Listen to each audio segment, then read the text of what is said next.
Salmo de número 139 e o versículo de número 16. Deus é fiel.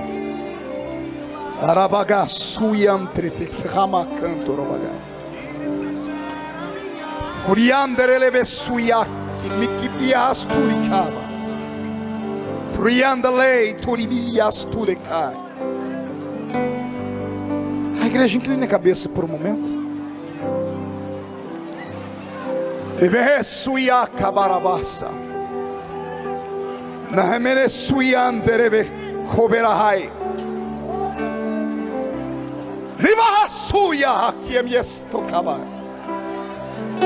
Filho meu, falo eu assim contigo.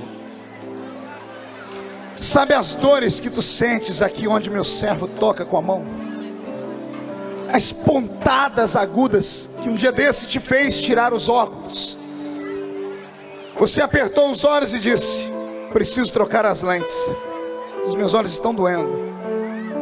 O problema não estava nas lentes, o problema está aqui. Há uma veia entupida, pronta para explodir em uma aneurisma. A morte se aproximou. Dias depois de hoje, você seria ceifado. Mas quando meu servo colocou os pés nessa tribuna, o teu espírito falou com o meu: fala comigo, Senhor, para que eu saiba que é o Senhor quem me chamou. Por causa da tua sensibilidade eu te digo: eu curo esta enfermidade, eu desobstruo as veias que estão entupidas, eu te dou saúde. E agora glorifica o meu nome, porque tu verás a minha glória ser manifesta nesses dias. Porque a obra que tenho na sua vida é muito grande. Agora glorifica o meu nome e diga que eu, Senhor, te escolhi. Assim diz o teu Deus.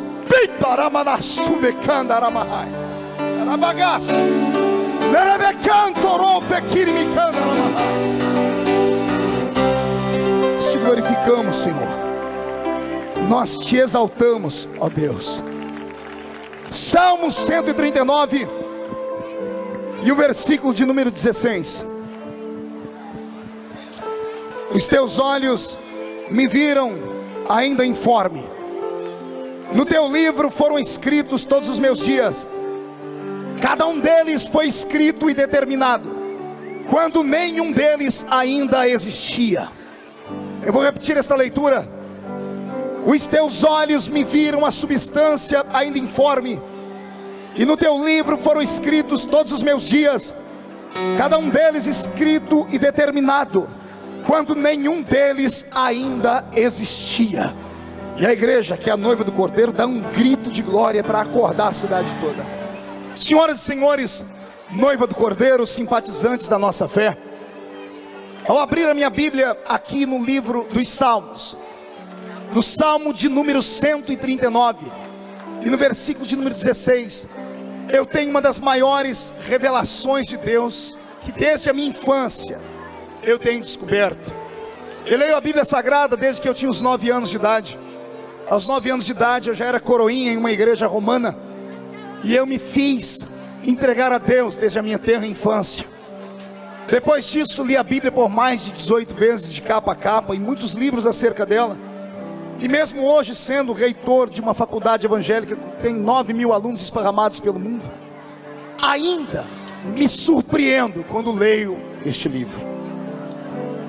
Este versículo me foi revelado há alguns dias, enquanto eu passava por um vale de sombra e vale de morte.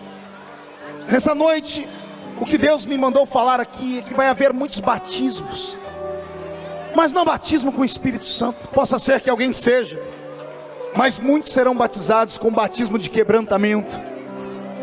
O Senhor disse: hoje eu vou curar a alma do meu povo. Eu vou arrancar o complexo de inferioridade que está sobre o meu povo. Eu vou tirar deles todos os dedos que os acusam. Vou tirar eles aqui de baixo e vou colocar eles aqui em cima. Isso é, se eles crerem na palavra e empolgarem o pregador dando bastante gritos de glória a Deus, porque Ele é grande. O salmo que eu li não é um salmo comum, não é um salmo em forma de uma música apenas. É o desabafo e a revelação de um homem chamado Davi. Qual é o nome dele? Olhe quem está do seu lado e pergunte: conhece Davi? Já ouviu as histórias dele? Preste atenção em mim. Davi é um desses homens que nasce de 1000 em 1000 anos. É um desses seres humanos dotados de um talento indescritível. É um desses homens que Deus escolhe a dedo, não quando está grande, mas no ventre da mãe. E Deus os escolhe porque eles têm algo diferente. E essa diferença faz eles serem sempre diferentes de tudo e de todos os demais na terra. Quando eu olho para a história de Davi com os olhos que Deus me deu há pouco tempo, eu passei dias inteiros chorando, porque eu descobri que o grande rei Davi, o homem segundo o coração de Deus, um homem a quem Deus disse: esse aí nasceu segundo a minha vontade, eu sou apaixonado por ele, eu compro brigas pelo meu servo. Davi estava velho, segundo o Salmo de número 18, isso também está escrito lá pelos livros de Samuel, quando ele saiu a peleja na guerra, e um dos soldados, dos filhos dos gigantes, derrubou Davi de cima do cavalo, e com uma lança que pesava 4,5 kg, ia cravar o corpo de Davi no chão. E a Bíblia diz que Davi olhou para o céu e disse: e eu clamei das profundezas do inferno ao meu Deus, e o Senhor sentou nas asas de um querubim e voou das asas do vento, e tirou a minha alma do inferno. Mas quem lê a história de Davi sabe que não foi isso que aconteceu direito.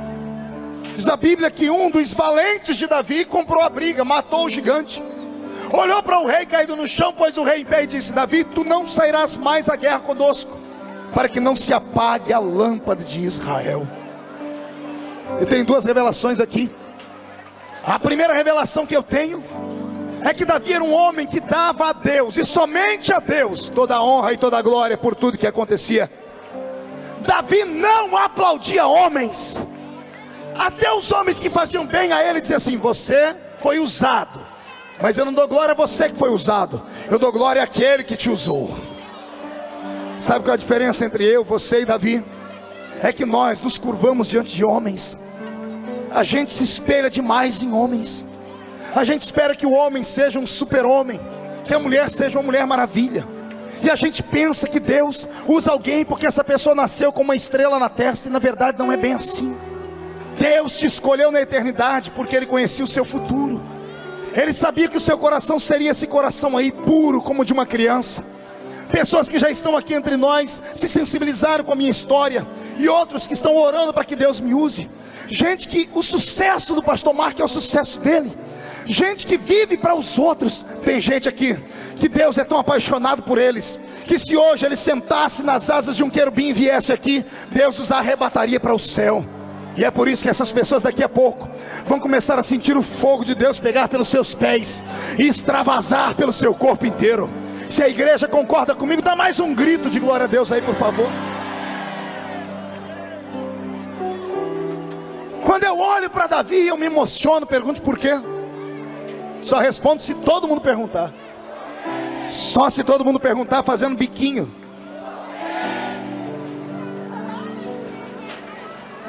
Porque ele não era perfeito. O homem segundo o coração de Deus não era perfeito. O homem segundo o coração de Deus não era santo. O homem segundo o coração de Deus não era puro. O homem segundo o coração de Deus não era perfeito. E o senhor se emociona por quê, pastor?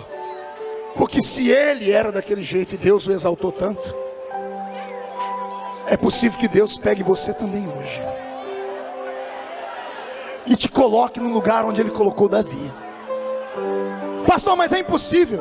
A minha mãe e meu pai não acreditaram em mim, a sociedade não acredita em mim, na minha igreja ninguém me vê, na rua onde eu moro não sabem nem o meu nome. Ei, eu estou falando de Deus, eu estou falando de homens. Homens podem rir de você, homens podem vender você, homens podem caluniar você, homens podem julgar porque você é um analfabeto, porque você mora numa tapera velha. Homens podem fazer o que quiser, mas quem te escolhe não é homem. Quem te chamou nessa noite foi o Criador dos céus e da terra. E quando Deus escolhe alguém, pode se levantar o inferno inteiro contra ele, pode se levantar o rei mais poderoso da época. A pessoa se levanta para cair e ninguém toca no ungido de Deus. Ah, você não entendeu? Ninguém toca no ungido de Deus. Grite comigo: ninguém toca no ungido de Deus. Tem gente pensando que esses ungidos somos só nós aqui, somos privilegiados. Não, senhoras e senhores, a palavra ungido significa separado. A palavra ungido significa escolhido. Quem aqui foi separado por Deus? Deixa-me ver. Quem aqui foi escolhido por Deus? Deixa-me ver. Então traz essa mão que você levantou para cima no peito e bate até fazer barulho. Murcha esse barrigão, estufa o peito para fora. Olhe para quem está do seu lado e diz assim: o pastor falou de mim, viu? Diga: se você não acredita em mim, Deus acreditou em mim. Eu também sou ungido do Senhor. Só quem é ungido do Senhor tira o pé do chão para adorar.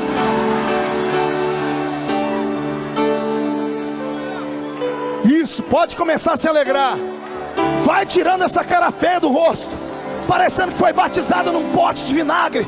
Eu profetizo que depois de essa noite, os seus inimigos que todos os dias te olhavam de cima para baixo, pisando em cima de você, amanhã, quando forem te procurar lá embaixo, vão encontrar um bilhete: desculpe, não estou mais aqui embaixo.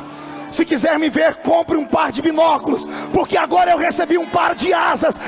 Eu estou voando nas asas da revelação do Senhor.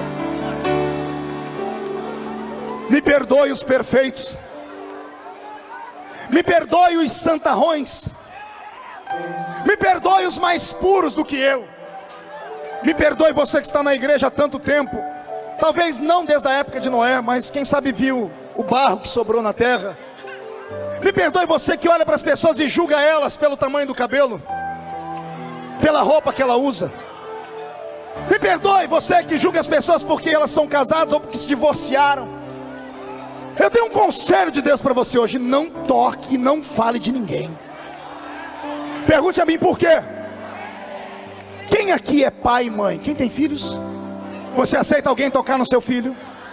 Você aceita alguém falar mal do seu filho? Você aceita alguém falar que o seu filho está feio? Que a roupa dele não presta? Que o cabelo dele não presta? Se alguém tem que corrigir o seu filho, quem é que vai corrigir? Então receba o que eu vou te dizer. Eu não estou pregando para homens e mulheres comuns. Eu estou falando para filhos do Deus Todo-Poderoso. Sou porta-voz de Deus esta noite. E o seu pai mandou um recado, não para você, mas para aqueles que estão tocando em você: não toque nos meus filhos, não fale dos meus filhos, não fale na roupa dos meus filhos, não toque nos meus filhos.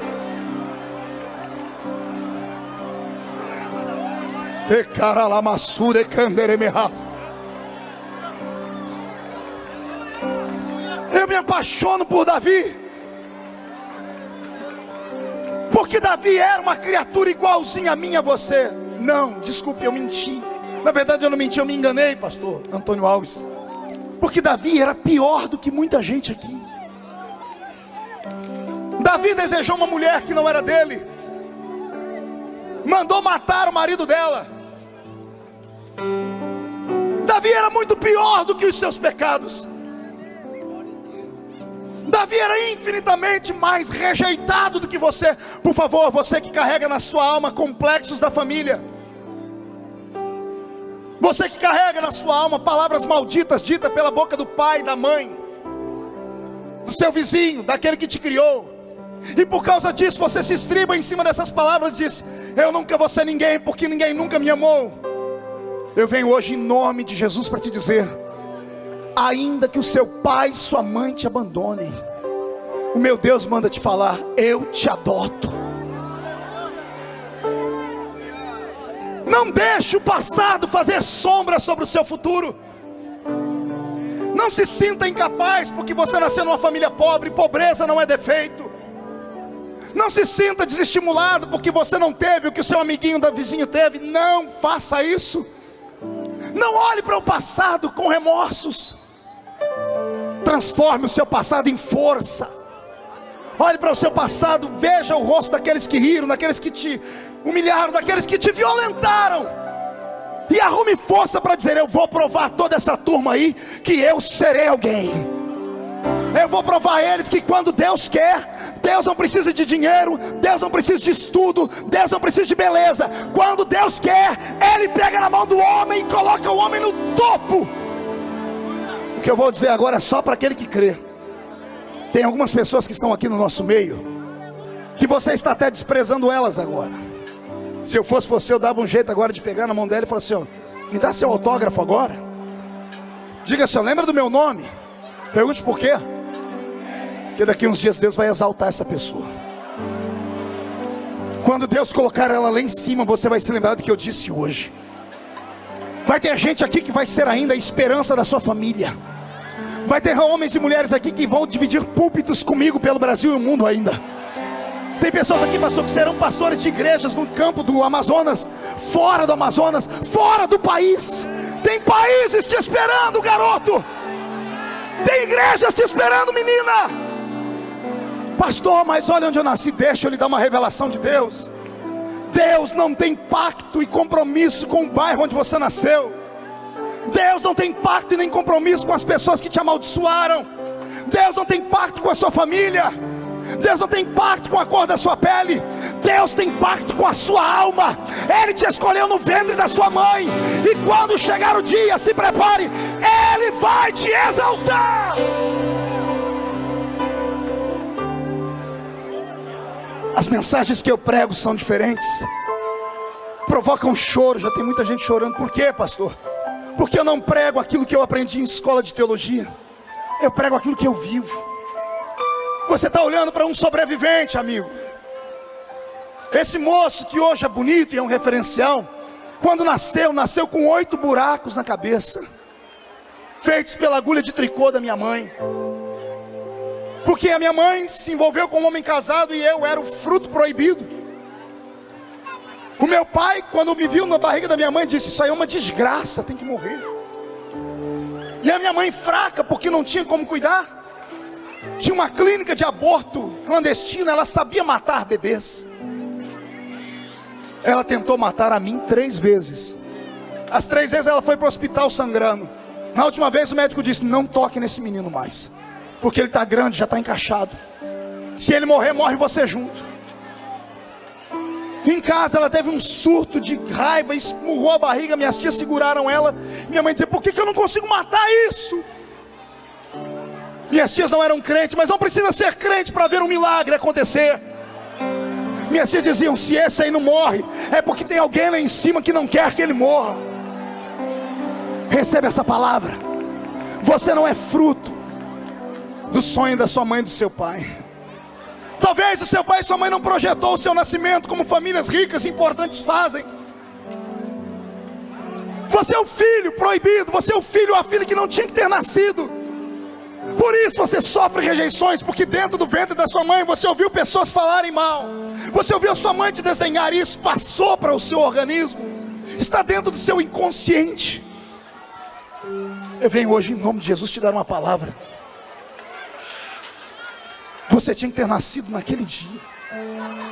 E como seu pai e sua mãe não quiseram, Deus arrumou um jeito de plantar você na terra. Não me importa que você nasceu de um estupro. Não me interessa que você nasceu de um namoro irresponsável. Não me importa que é um fruto. Não interessa. O que interessa é que nessa vida tudo que acontece, ou acontece amando de Deus, ou acontece com a permissão de Deus. Ou Deus mandou, ou Ele permitiu. Ou seja, você é o sonho de Deus. Eu vou repetir de novo para ver se isso te empolga. Você é o sonho de Deus nessa terra.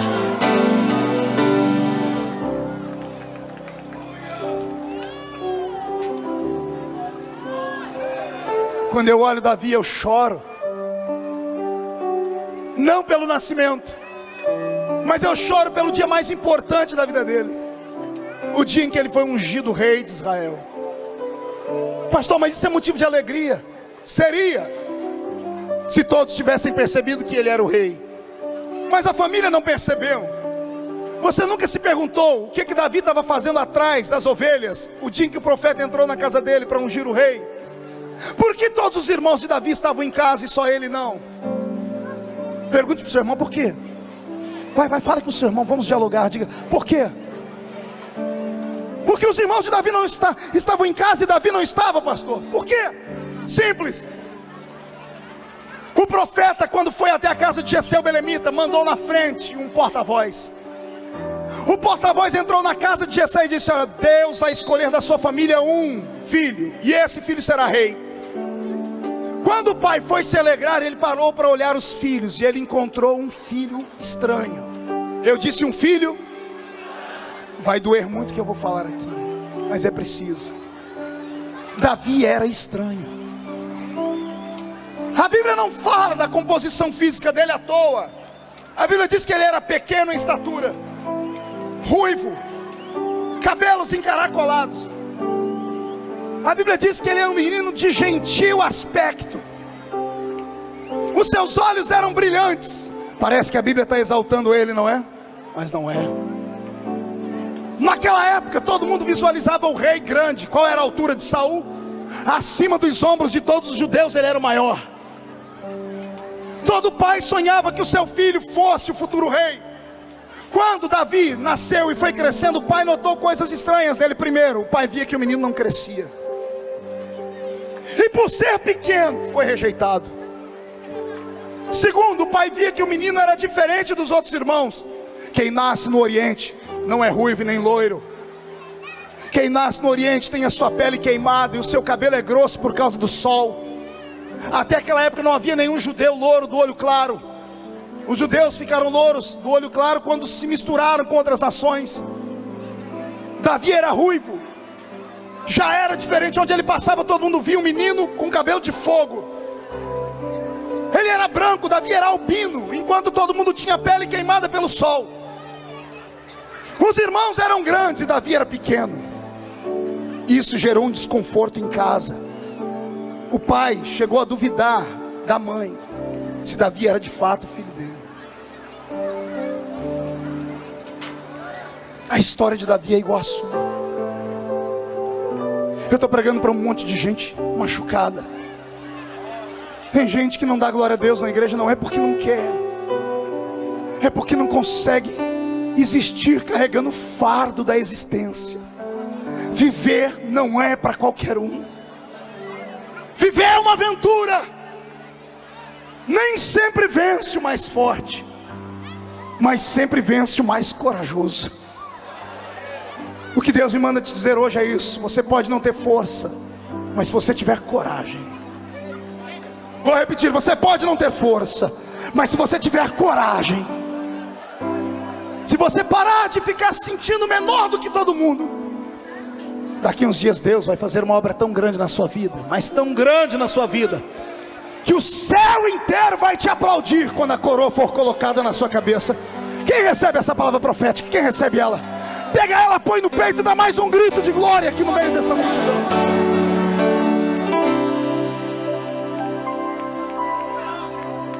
Davi tinha um problema com o pai. Pergunte qual? Ele não era o que o pai sonhou. Quantos filhos nós temos aqui que não são aquilo que o pai e a mãe sonhou para eles serem? Quanta gente pequena que não consegue se desenvolver na vida profissional, não consegue viver bem com uma outra pessoa porque carrega sintomas de traumas herdados dentro de casa. Eu sei o que é ser rejeitado.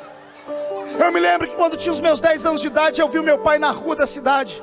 Eu soltei a mão da minha mãe e saí correndo. Quando eu comecei a gritar pai, pai, todo mundo olhou. Meu pai fugiu de mim. Depois eu apanhei, porque eu saí na rua procurando meu pai. Eu não tinha culpa do erro do meu pai e da minha mãe. Eles erraram. Mas toda vez que vinha uma consequência, vinha em cima de mim. Sabe qual foi o resultado? Com 13 anos eu já cheirava cocaína. Com 13 anos eu destruí a minha vida com drogas. Porque eu cresci igual você. pensando que o mundo inteiro me odiava e acreditando que meu pai e minha mãe não me queriam, então eu queria matar a minha vida. Isso acabou o dia que eu coloquei o pé numa igreja de gente barulhenta.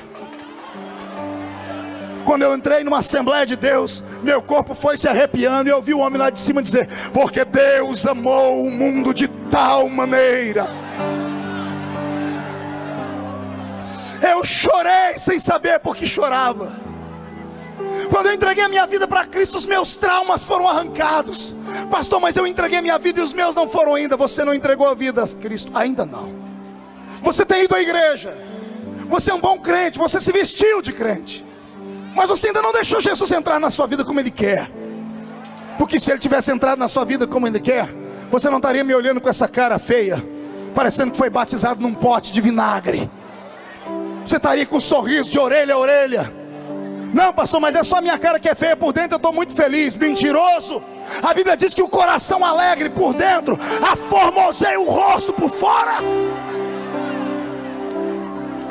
Olha a cara desse irmão que está do seu lado, encara ele. Vê se ele tem cara de quem está liberto. Vê se ele tem cara de quem tem o nome escrito no livro da vida. Se ele tivesse cara de quem tem o nome escrito no livro da vida, ele não estava quieto nesse momento. Ele estava gritando e trazendo a Shekinah aqui para baixo. Reage, cristão. Ah, pastor, não estou me sentindo muito bem. Vai para casa. Deve dar tempo ainda de assistir um pedacinho da novela, A Favorita. Se ficar comigo, eu vou te mostrar quem é favorito aqui. Favorito é você. Deus escolheu você. Você é o sonho de Deus nessa terra.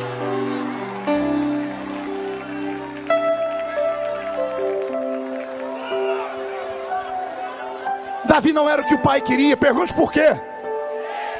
Nós vamos entrar numa área perigosa. Preste atenção. O pai de Davi, pastor Antônio, queria um guerreiro. Todo pai queria que o menino soubesse mexer com espada. Todo pai queria o menino ser caçador. E os irmãos de Davi se davam bem nessa área. Saíam todo mundo e iam numa árvore, cada um pegava um pedaço de pau, pegava uma adaga, uma faca, fazia uma ponta e brincavam de caçador. Davi ia na mesma árvore, procurava um galho mais molinho. E os irmãos rindo: isso aí, Davi, não dá para você fazer lança, esse galho é muito mole. E ó Davi dizendo: quem disse que eu quero fazer lança? Ó Davi sentado num canto, os irmãos brincando de matar, e Davi entortando um pedaço de madeira, pegando a lã das suas ovelhas e amarrando numa ponta na outra, esticando, porque a Bíblia diz que ele criava instrumentos de música. E o povo dizia: o que é isso aí, Davi? Isso aqui é a inspiração que Deus me deu.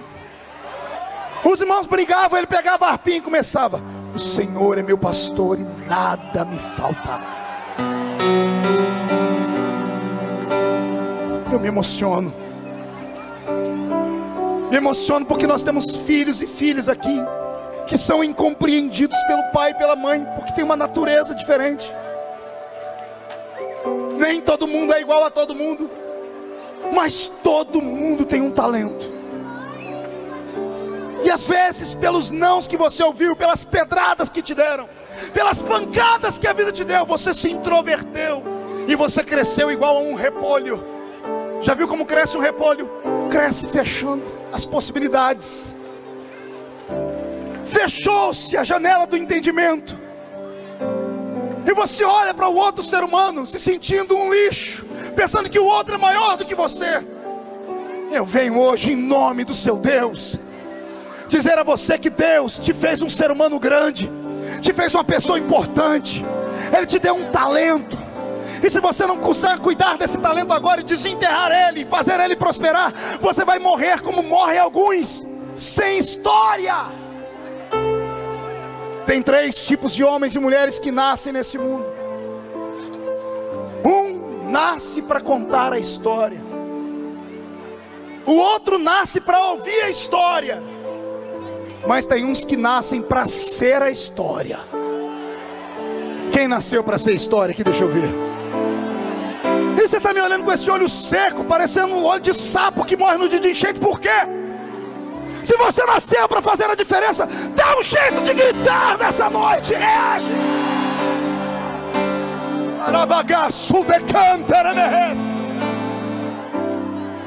Eu estou vendo meu Deus voando e vindo sobre a essa cidade.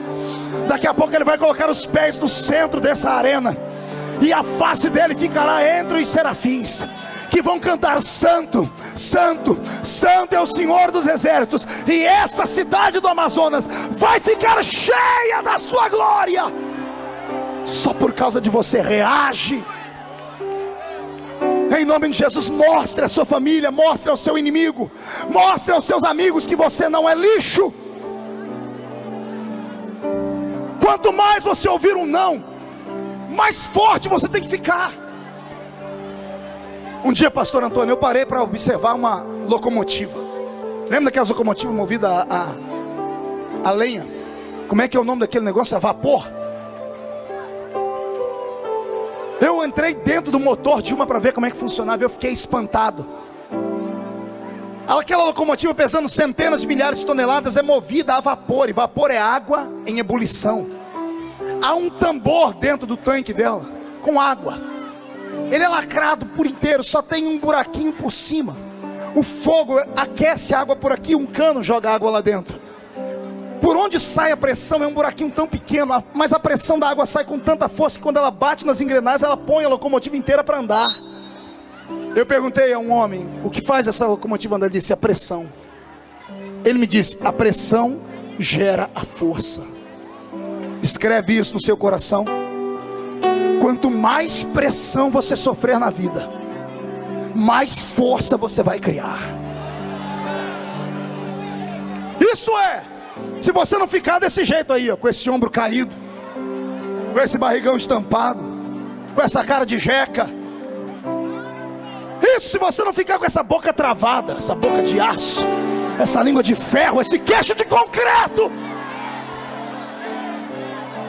Pastor, me arrume uns 10 seguranças, eu vou arrumar confusão com esse povo hoje. Eu quero que Satanás entenda que você hoje vai sair daqui sabendo quem você é. Você vai sair daqui hoje para agarrar o diabo pelo chifre, para esfregar a cara dele no chão, porque esse ano é um ano de mudança na sua história.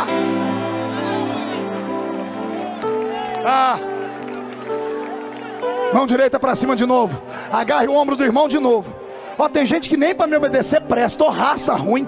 Põe a mão no ombro do seu irmão. Eu estou mandando, agora eu não estou pedindo. Agarre o ombro dele ou dela, chacoalhe ele até ele ficar irritado. Irrita ele, tira ele do lugar. Diga: Deus te trouxe aqui para sacudir a sua vida. Diga: melhora de vida. E dá um grito de glória.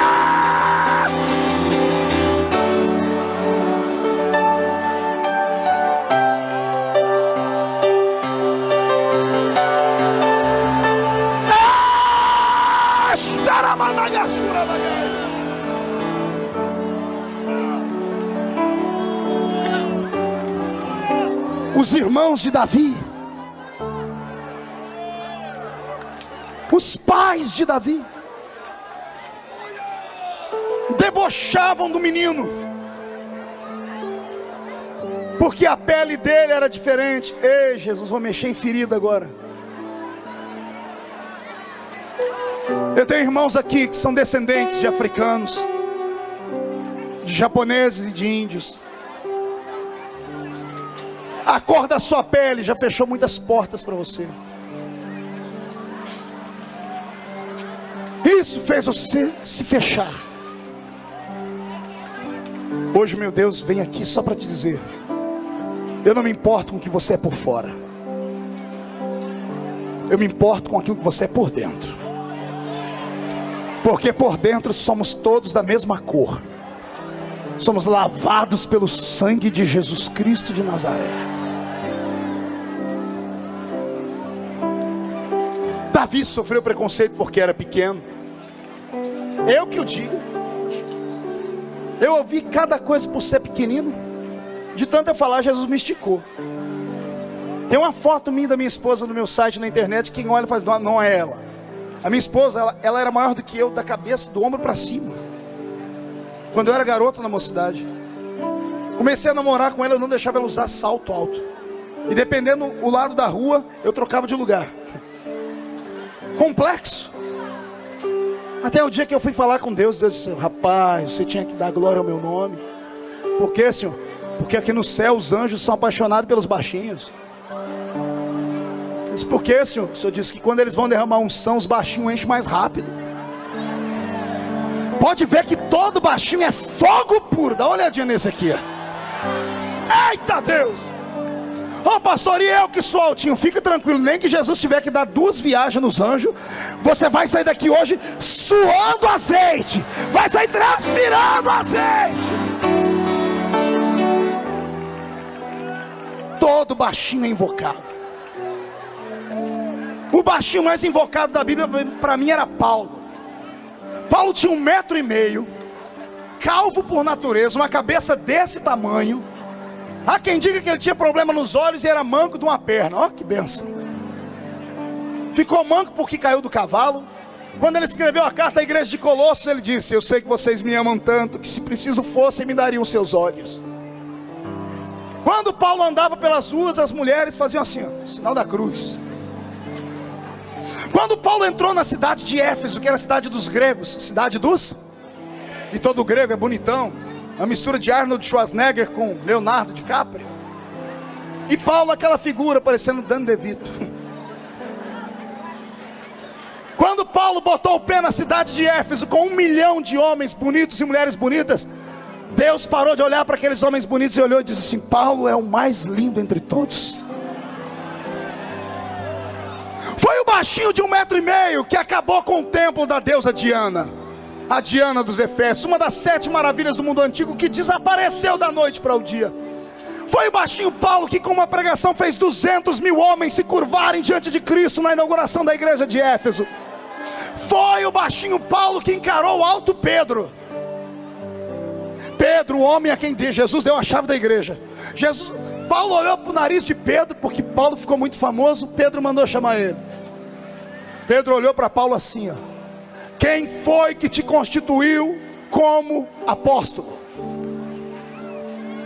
Porque a notícia esparramou que Paulo era apóstolo. Pedro ficou com ciúmes. Paulo olhou nos olhos de Pedro e disse assim: com todo respeito, Cefas, porque o nome de Pedro era Cefas. Com todo respeito, Cefas, eu conheço um homem que, se no corpo não sei, se fora do corpo também não sei, foi até o 3º céu e viu coisas inefáveis que não é lícito aos homens contar. Pedro, quem é esse? Sou eu. Quando vocês me mandaram embora daqui, que eu era um novo convertido, me mandaram lá para Tarsis, ficar dentro da minha casa fazendo tendas, e me esqueceram por 14 anos. Foi Jesus quem me abraçou. Quando vocês deviam me discipular e não me discipularam, foi o Espírito Santo quem me discipulou.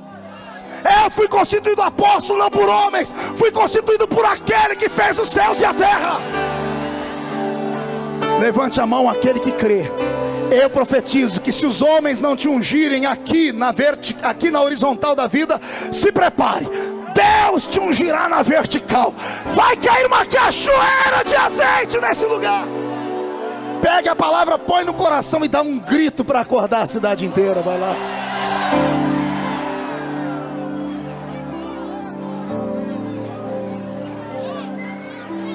Enquanto os irmãos de Davi usavam espada, Davi cantava. Vamos falar isso? Os irmãos de Davi usavam, e Davi, olha para o seu irmão e diga: não se escandalize.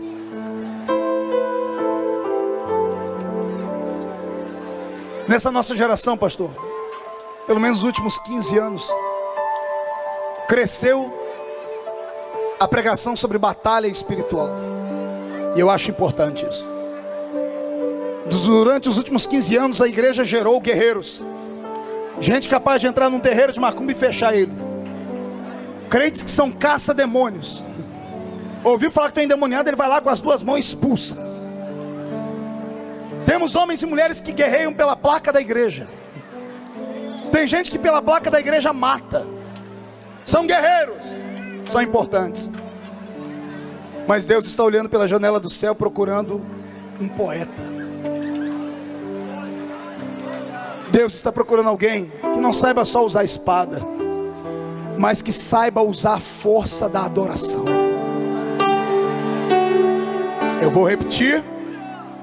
Deus está procurando poetas. Pergunte para mim, qual é a característica de um poeta, pastor? Ele é sensível. Deus está procurando homens e mulheres sensíveis, sensíveis à voz do Espírito.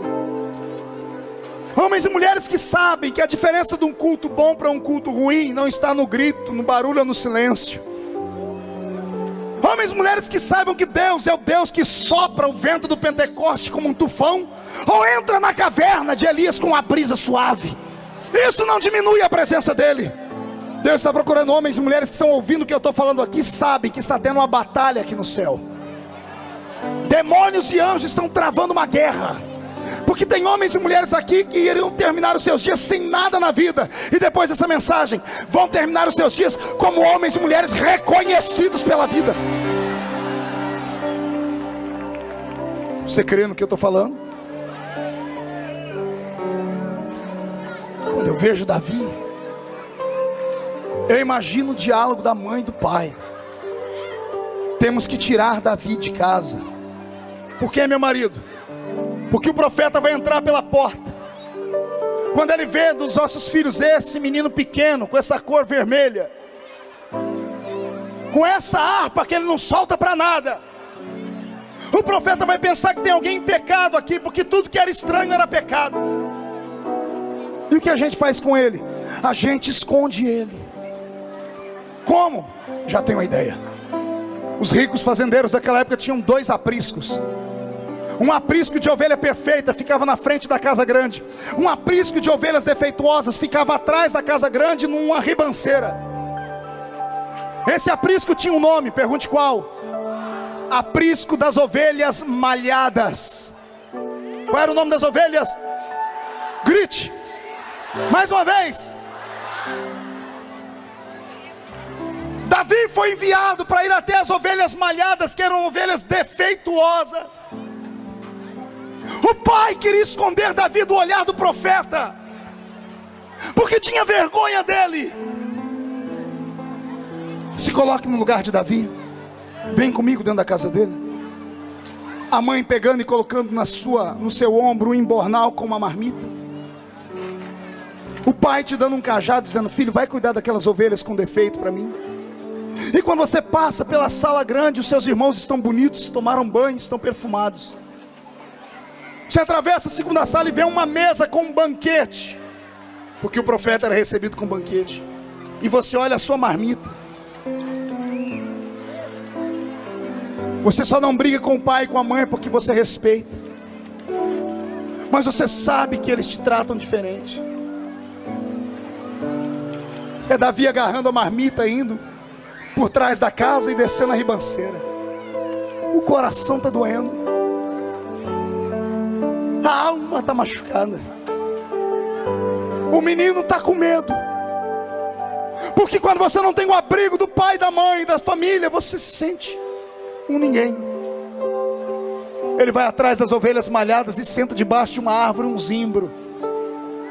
Pega a harpinha, começa a chorar e começa a dizer: eu tenho que me sentar debaixo da sombra do Altíssimo.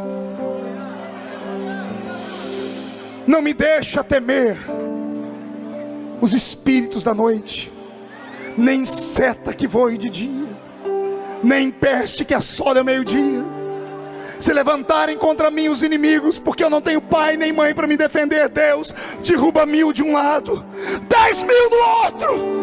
Não me deixe ser atingido.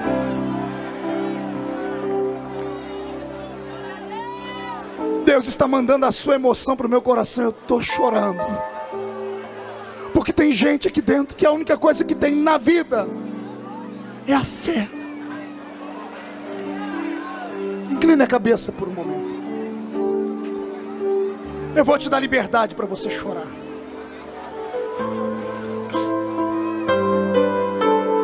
Isso. Deus mexeu na ferida. É por isso que você, moça, não se sente ninguém. É por isso que, garoto, você não consegue olhar para o amanhã. É por isso que a sua família não cresce.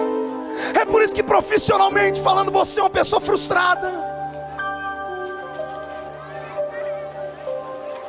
Tu não era o filho querido, tu não era o melhor.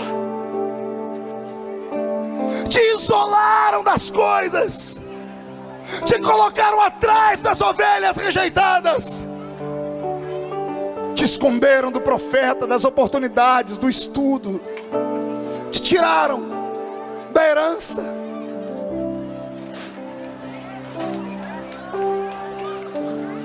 Eu me lembro, quando eu tinha 7 anos de idade, meu pai entrou dentro da minha casa e me deu uma caixa de engraxar sapato.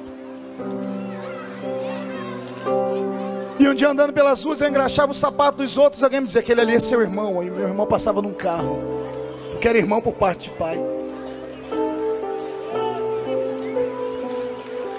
Nas minhas férias de escola, eu ia apanhar laranja, algodão e café na lavoura.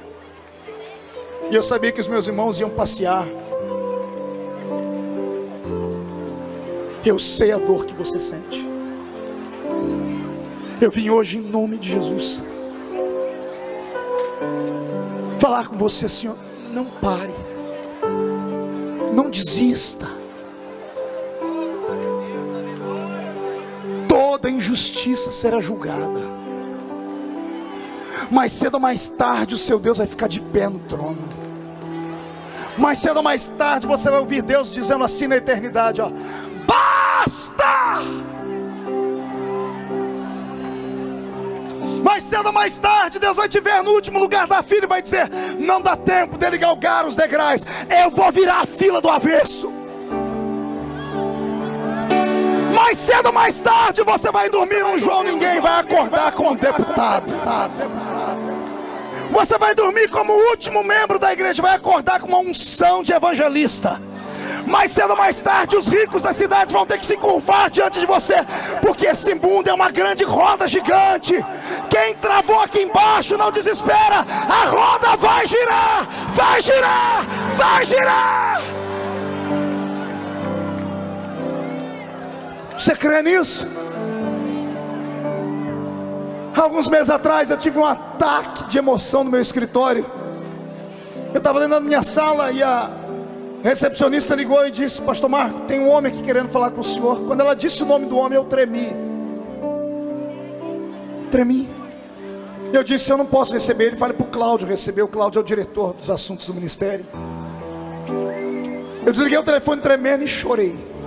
Daqui a pouco entrou o Cláudio e disse: pastor, por que o senhor não recebeu o homem? Ele é uma autoridade, ele é presidente da associação comercial da cidade. Disse: Cláudio, é uma coisa pessoal. O que ele queria? Ele veio aqui pedir primeiro o seu apoio, porque ele quer que o senhor dê uma palestra para todos os empresários da cidade. O senhor tem dom de administração. E ele veio lhe oferecer as empresas dele que estão falidas. Eu não conseguia falar, minha boca tremeu. Eu disse: Cláudio, me dá licença, por favor. Ele saiu, me joguei no chão, chorei. E Deus veio em mim e disse: está chorando por quê? Eu disse: o senhor sabe por que eu estou chorando? Deus disse: exatamente, eu trouxe ele aqui só para você ver que o mundo vira. Eu tinha 6 para 7 anos de idade. Todo domingo, e a gente fazia compra de domingo, minha mãe entrava dentro de uma quitanda, dentro de uma mercearia, e uma vez por semana ela comprava um Danone e uma tubaína, um Guaraná. Era a única coisa que ela conseguia comprar para mim, mas era a minha alegria. A gente morava em 12 pessoas dentro de 2 cômodos. Naquele dia eu acordava minha mãe de domingo, era eu que acordava, dizia: mamãe, vamos lá comprar meu Danone. E eu me lembro que nesse dia eu acordei minha mãe, ela não estava muito bem, mas ela levantou, foi comigo, mas ela foi triste. Quando chegamos à quitanda, ela não foi direto no lugar para pegar o meu Danone, ela foi na mesa do gerente. E eu não entendi, eu era menino. E eu me lembro da minha mãe falando com ele: moço, eu compro aqui toda semana. Essa semana choveu demais, ninguém foi para a roça trabalhar, nós não recebemos. Meu filhinho, toda semana eu compro um Danoninho, uma Guaraná para ele. O senhor pode vender fiado para mim? Semana que vem eu pago. Aquele homem, eu acho que ele estava bravo, tinha feito alguma coisa. Ele levantou gritando com a minha mãe, chamou minha mãe de vagabunda, chamou minha mãe de pedinte de esmola. Minha mãe começou a chorar, saiu me arrastando, dizia: mãe, e o Danone? Minha mãe não sabia o que falar, me arrastou para casa. Eu chorei, depois eu entendi. Quando eu entendi, aí eu chorei mais ainda. Os anos passaram, Eu estou lá no meu escritório esses dias e quem chega é um homem, hoje gerente do comércio da cidade. Foi ele que foi me procurar. Quem bate esquece, quem apanha não. As empresas dele falindo, hoje ele foi pedir minha ajuda para ajudar. Foi pedir ajuda para que eu possa dar um caminho novo à sociedade, porque o comércio estava destruído. Deus veio no meu ouvido e disse: eu sou Deus que faço justiça. Os seus inimigos estão proibidos de morrer. Eu libero esta palavra. Os seus inimigos estão proibidos de morrer. Eles vão ter que viver o suficiente para ver Deus te colocar de pé e te exaltar. Recebe esta palavra. Recebe, traz no peito, dá um grito de glória. A vida vai mudar.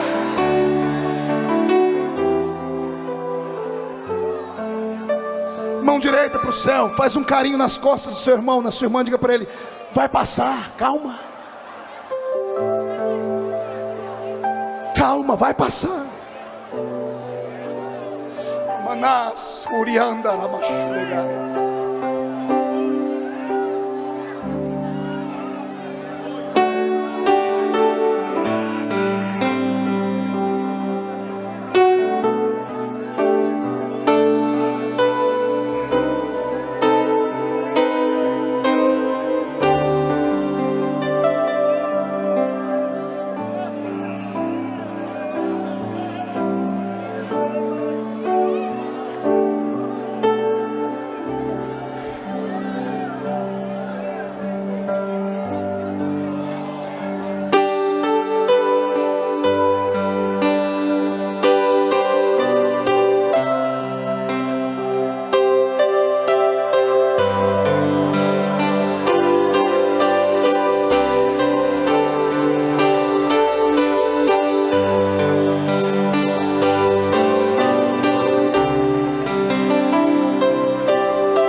Calma, Davi. Podem te esconder dos homens, podem te esconder das oportunidades da vida, mas não podem te esconder de Deus. Não podem te esconder da bênção. Qualquer dia desse, Deus vai entrar pela porta da sua casa, vai dar um sorriso, vai dizer: chegou o dia, filho, vamos lá, vou te exaltar. Ei, José, calma, José. Ser condenado injustamente no palácio de Faraó não é fácil, José. Calma. Qualquer dia desse será a última noite dentro da prisão.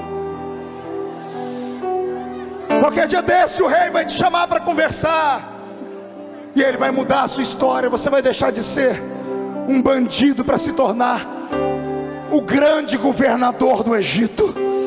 Eu profetizo que o meu Deus está mudando vidas aqui. O Senhor está mudando histórias aqui. O Senhor está mudando famílias inteiras aqui. Você não tem noção do que está acontecendo no reino espiritual.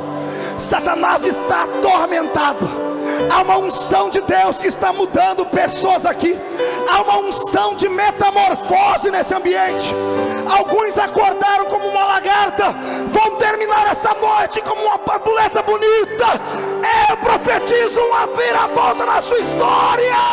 Comece a adorar.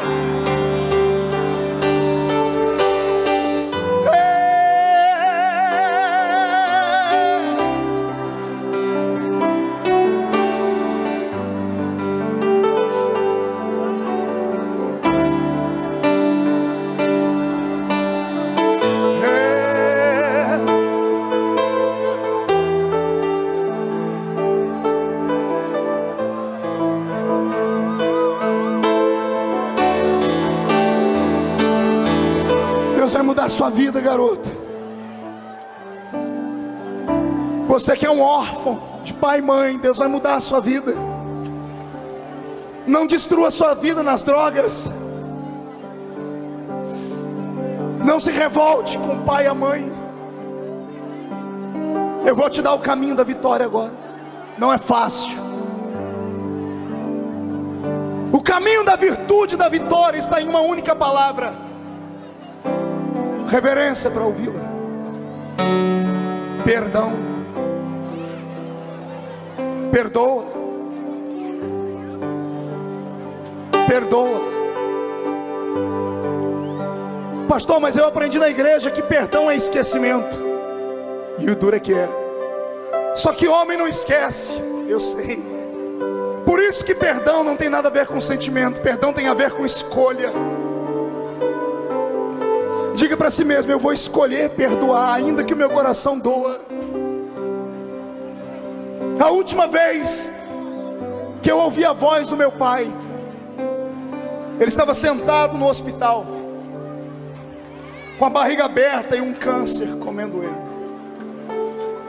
Ele mandou me chamar, olhou nos meus olhos e disse: eu não posso mais pagar o aluguel da sua mãe, você cuida dela? Eu disse: pode ficar tranquilo que eu cuido da mamãe. Mais alguma coisa? Ele: não, é só isso. Nossa conversa era assim. Eu disse: tudo bem, boa sorte para o senhor. E fui saindo. Quando eu fui atravessar a porta do hospital, ele sentado, eu ouvi uma voz. Aquilo me tremeu. Ele nunca tinha dito aquilo. Ele disse: filho. Ele nunca tinha me chamado de filho. Filho. Eu parei. O senhor disse para mim: você é crente, perdoa. Eu falei: Deus, mas ele mandou a minha mãe me matar. O senhor disse: perdoa. Não era ele, era o diabo nele, perdoa. Eu virei para trás, fui até ele, comecei a chorar. Ele me abraçou e disse aqui no meu ouvido: de todos os filhos que eu tive, só você me deu orgulho. Só você virou um homem de verdade. Ele me disse: eu sinto muito por não ter te abraçado mais, por não ter te dado mais carinho.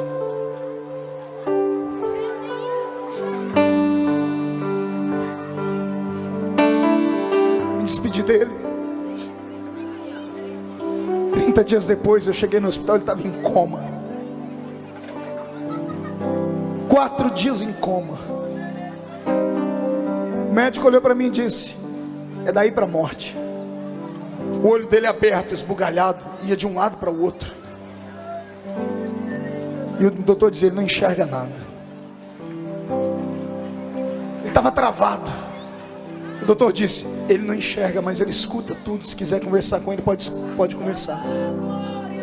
O médico foi saindo dizendo assim: rapaz, ele está com essa cara feia porque ele está morrendo, ele não quer ir. Uma carranca, meu pai com uma carranca. Eu sentado na cadeira olhando para o meu pai, dizendo: Deus, como a vida é curta. De repente a morte entrou dentro do quarto. A morte é um espírito. Eu estava sensível e percebi ela. Quando ela entrou no quarto, o Senhor disse: a morte vai arrastar o seu pai para o inferno.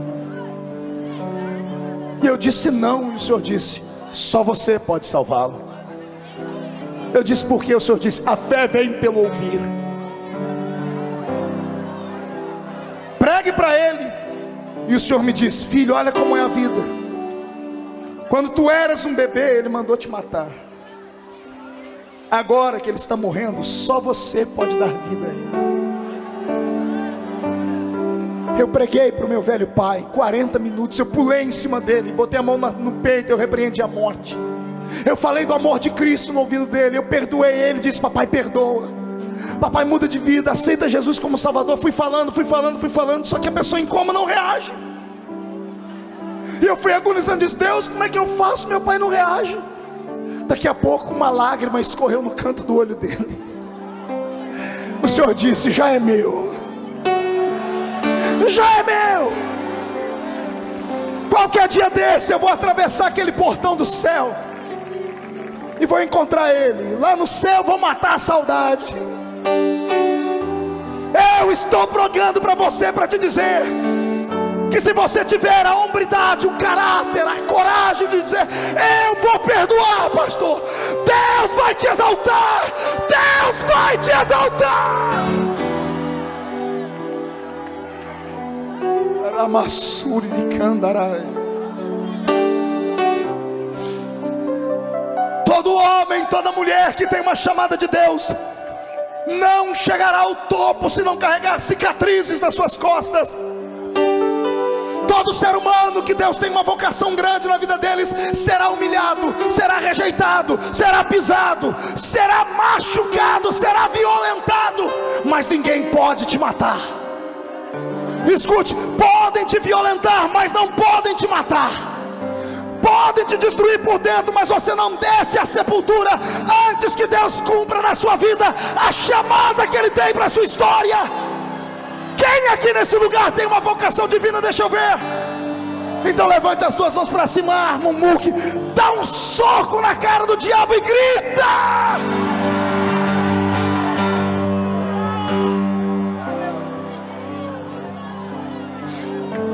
O conjunto está aqui ou só está você? O conjunto foi embora. Guitarrista, contrabaixista, tem alguém aí ainda? Baterista? Tem? Tem um conjunto. Vocês conhecem aquela música Marca da Promessa? Vocês tocam ela? Comece a preparar ela para mim. Mas não para de tocar nem um minuto. Pegue na mão da pessoa que está do seu lado. Eu não estou vendo mais homens e mulheres à minha frente. Eu estou vendo brasas de fogo. Eu estou vendo gente que vai sair daqui hoje. Vai ter gente que não vai dormir de noite, pastor. Eles vão sentar com a família ao redor da mesa e vão reconstruir a história deles. O pai vai sentar com o filho, vai pedir perdão hoje.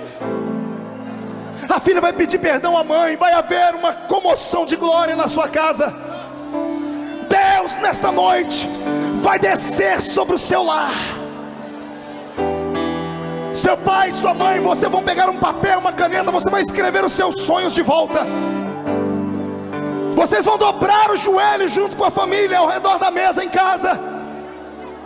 E escreva o que vai acontecer. Escrevam o que vai acontecer. Deus vai virar a sua história do avesso. Deus vai revirar a sua história. Deus está descendo nas asas de um querubim. E Ele está dizendo: estou indo na força do vento para te salvar. Depois desta noite o céu será o seu limite. Pegue no braço da pessoa que está do seu lado. Solte a mão, traz o irmão para perto. Diga: Deus vai devolver tudo que foi roubado na sua vida.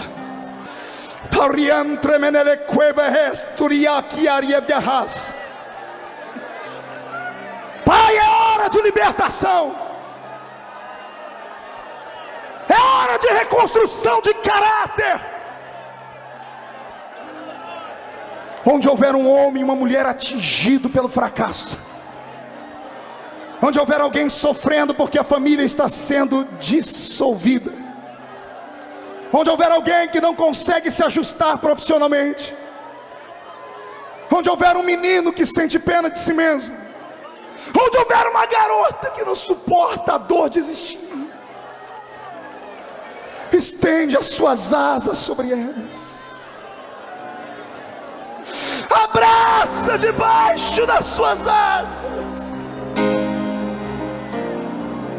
Salta a muralha por eles. Faz a vida ter um sentido. Eu profetizo, Pai, que todos estes que estavam caídos estão sendo levantados nessa noite. Um exército se levanta aqui, meu Deus. Homens e mulheres que vão voltar para casa marchando nesta noite. Vão pisar sobre demônios, sobre cobras, sobre serpentes e escorpiões. Todo lugar que a mão deles tocar, abençoado será. Eu profetizo um tempo de milagre. Solte a mão do seu irmão. Levante ela bem alta e chacoalhe as suas mãos assim. Se alguém puder fazer uma tomada ou tirar uma foto disso aqui, faça, tira uma foto disso aqui. Glória a Deus. Chacoalhe, chacoalhe. Isso, eu quero colocar essa foto no meu site. Pena que o meu pessoal não está aí olhando. Chacoalhou suas mãos. Pai, coloque na palma dessas mãos uma brasa de fogo tirada do seu altar. Onde essas mãos tocarem, haverá batismo com o Espírito Santo, cura divina, libertação.